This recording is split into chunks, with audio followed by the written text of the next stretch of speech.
Alright guys, so I'm going to show you guys a couple of defensive principles that'll I think help y'all's game. So the first thing is on defense, a couple principles. Obviously, most of y'all probably know the most basic thing is you have to identify your your offensive player's strong hand. So in this case, I know that my guy here is right-handed, so I want to keep him from using his right hand.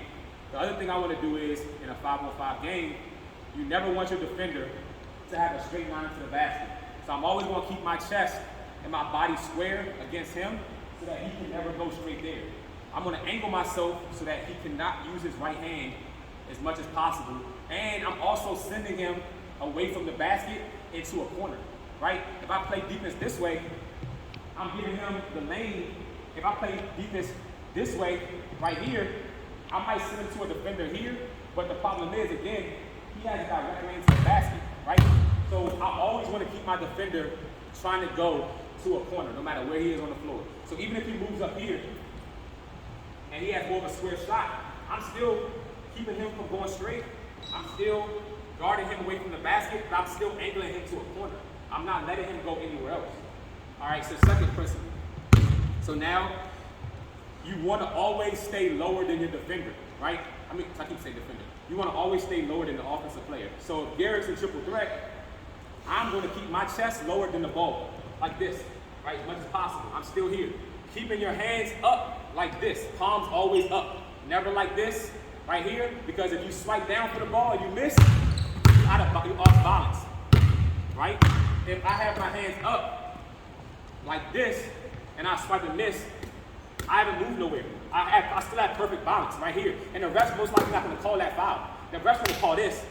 He's not going to call this, right? Even if you're trying to poke for the ball like this, here, I'm still have my balance because I'm not swiping down.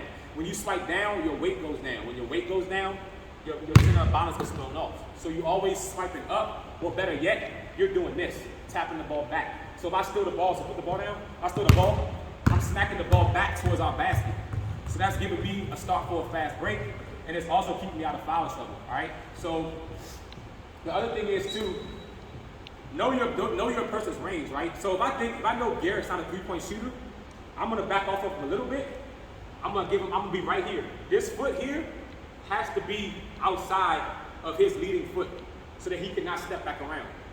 So I'm gonna stay right here. He's in arm position, so I can still contest, but I'm not gonna get beat off the dribble if he's quicker than me, because now I have time to react. Sometimes people play defense like this. You're all up on your man like this. If he's quicker than you, he's gone. He's gonna blow by you. If you know how to play basketball, you're barbecue chicken all day. You can't do that. If your defender's a shooter, and you have a good shooter, go back out to the three-point line, back out here. If you have a good person that's a shooter, you can guard him from out here, but again, all you want to do is be in position to be able to contest the shot.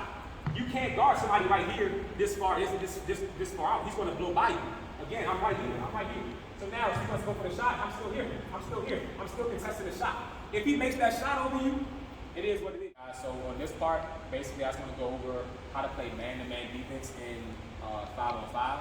So a lot of times people don't know when or when not to be attached to their man. And a lot of times you'll be attached to your man when the ball is too far away. You're not in a position to help, or you're too close to your man in the wrong kind of way, which means that you get backdoored. That happens a lot. So if your man has the ball, we all know, we just went over that, how to play man-on-man, on-ball defense. But let's work on to see if your man is one pass away. One pass away, you're playing in deny. So the ball's here, I'm in deny. So this hand and this leg that's closest to the ball is going to be deny. The opposite is also going to be a deny, but not ball deny. This is denying the backdoor cut. So this right here, I'm slowing them down. All this is about contact. Your man should never be able to cut to the basket without any contact, no matter what. And you always got to bump your guy a little bit to slow him down, right?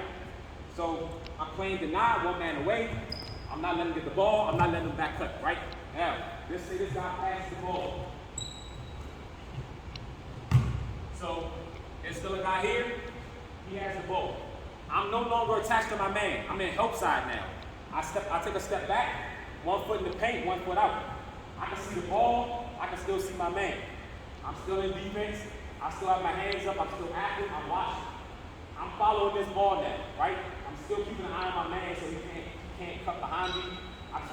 tries to cut behind me, I'm just moving down a little bit. I still see him. If he tries to cut in, all I'm doing is I'm bumping a little bit. Just don't let him cut in unopposed, all right? Now, if the ball goes always in the corner,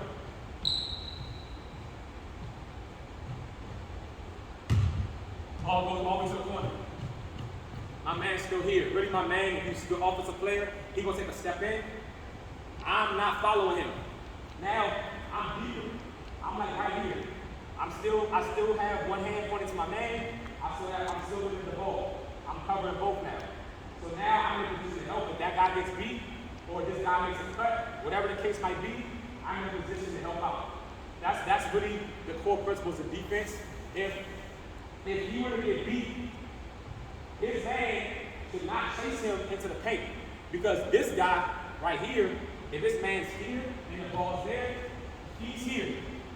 I'm stepping to help right here. The guy who got beat, he's taking that man, right? This guy that was guarding here is taking my man. And because I'm playing safety, I'm dropping back and I'm taking this man. So now everybody effectively just rotated to another man. And nobody had to say anything. You should already know who to go to, right? The mistake what happens is this guy gets beat, he comes to help. This guy tries to stay on his man. Now it's gonna be a problem because either he's gonna be open for that back door. If I drop to him, that means my man's gonna be open for this jump shot. That's what happens in the games. People start double teaming when it's not necessary. In a man-to-man, you should not have to double team in most cases, and you should always be rotating to the next open man, not trying to chase the person that got free. The only person that's supposed to get the person that's free is the weak side. So if I'm here and the ball's there, I'm weak side. I'm help defense, right? The help defense doesn't come from here. This guy, that also happens. This guy gets loose. I'm playing the guy here. He gets loose. I chase him down. What happens? My man either wide open for a three, or he cuts down because I'm not paying attention.